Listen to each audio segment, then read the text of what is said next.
याचं भाडं सरकार घेत नाहीये, याच्याकडनं भाडं घेण्याच्या संदर्भामधलं आहे, त्याचं अनुपालन केलंय किंवा कसं? मुळात याचं अनुपालन झालं तर राज्य सरकारला तुफान पैसे येतील.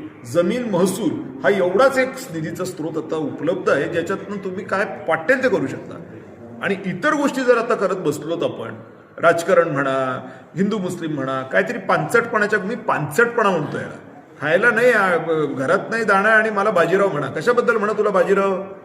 तुझ्या घरात काय आहे? तो डोनाल्ड ट्रम्प दररोज शिव्या देतोय आपल्याला. ही परिस्थिती आहे.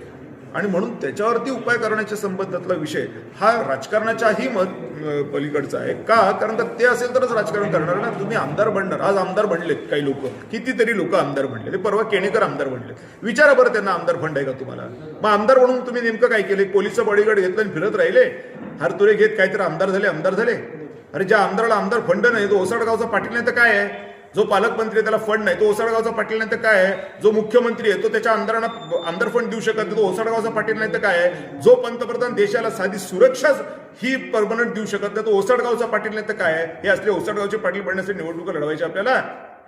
बिलकुल नाही.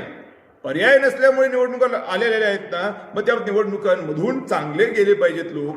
त्या विचाराचे जे विचार या देशाला स्थिर करू शकतील, या देशाला विघटनवादी विचार स्थिर नाही करू शकणार, संघटनवादी करू शकतील, उत्कर्षवादी करू शकतील. आणि म्हणून मी अगदी तुम्हाला अगदी शेवटच्या ह्याच्यावर जाऊन सांगतो की काळी टोपी आणि पांढरी टोपी एकत्र आलं तर जरा बरं पडेल.